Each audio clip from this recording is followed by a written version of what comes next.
ఇది కేవలం ఓ పెంపుడు జంతువు కాదు, ఇదో fashion star.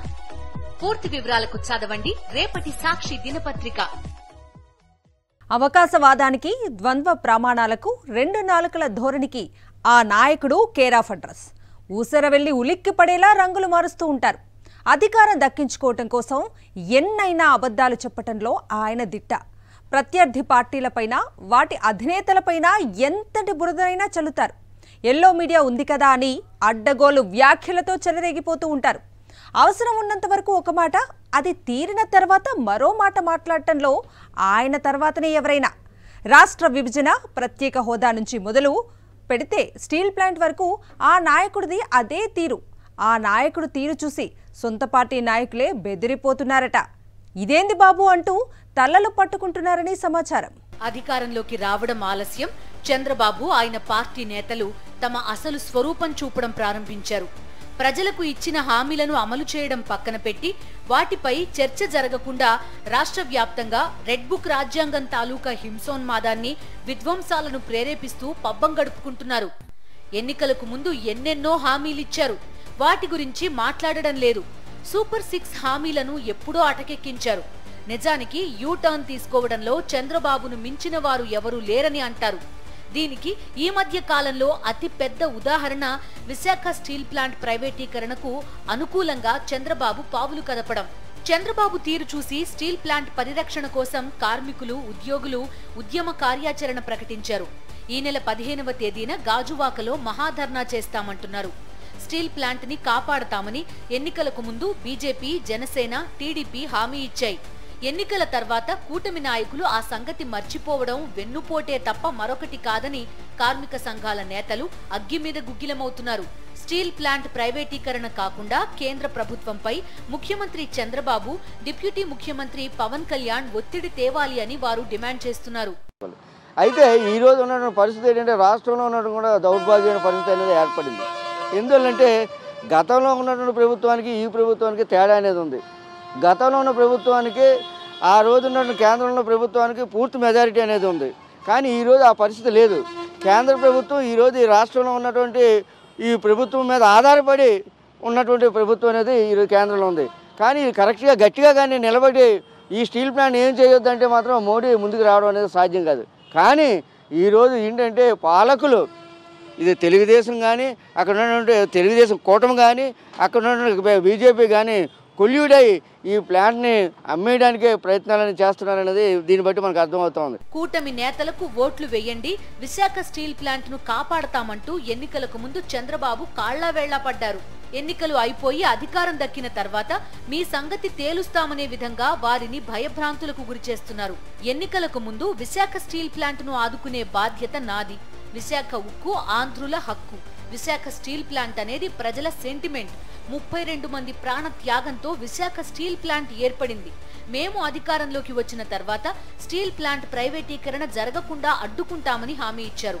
Visakha steel plant ని కాపాడడంలో వైఎస్ జగన్మోహన్ రెడ్డి ప్రభుత్వం విఫలమైందంటూ విమర్శలు గుప్పించారు. జగన్ కలిసి రావడం లేదంటూ ప్రజలను తప్పుదోవ పట్టించేలా స్టేట్మెంట్లు వదిలారు.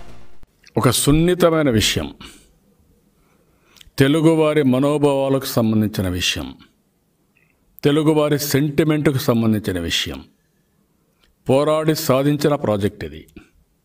ఏదో ఊరికే వచ్చిన ప్రాజెక్ట్ కాదు, త్యాగాలు చేసిన తర్వాత వచ్చిన ప్రాజెక్ట్ ఇది. ప్రాణత్యాగాలు చేశారు, ఆస్తుల త్యాగం చేశారు, ఆ తర్వాతనే ఈ ప్రాజెక్ట్ వచ్చింది.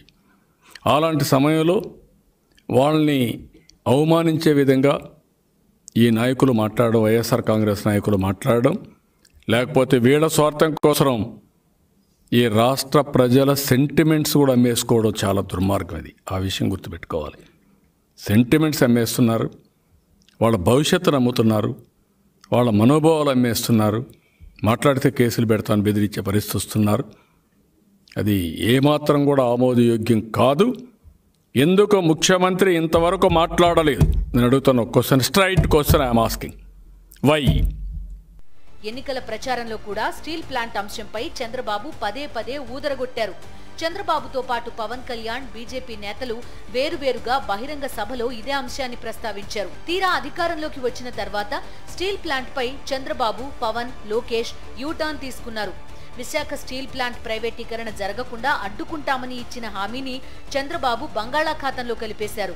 సీఎంగా తొలిసారి చంద్రబాబు విశాఖ నగర పర్యటనకు వచ్చిన నేపథ్యంలో కార్మికులు చంద్రబాబును కలిసేందుకు సమయం అడిగినా ఇవ్వలేదు. తర్వాత అమరావతిలో తనను కలిసిన కార్మికులపై చంద్రబాబు కన్నెర్ర చేశారు. మీరు రాజకీయాలు చేస్తున్నారని, మీ సంగతంతా నాకు తెలుసు అంటూ వారిపై మండిపడ్డారు. ముందు అమరావతిని వెంటనే పూర్తి చేయాల్సిన బాధ్యత తనపైన ఉందని వారితో మాట్లాడారు. తనకు అమరావతి తప్పితే రాష్ట్రంలో మరేదీ ముఖ్యం కాదన్నట్టుగా స్టీల్ ప్లాంట్ కార్మికులకు చంద్రబాబు స్పష్టం చేశారు. దాంతో ఉక్కు కర్మాగార కార్మికులు, ఉద్యోగులు తాము మోసపోయామనే విషయాన్ని గ్రహించడానికి ఎంతో కాలం పట్టలేదు. దాంతో వారు తమ ఆందోళనల్ని తీవ్రతరం చేస్తున్నారు.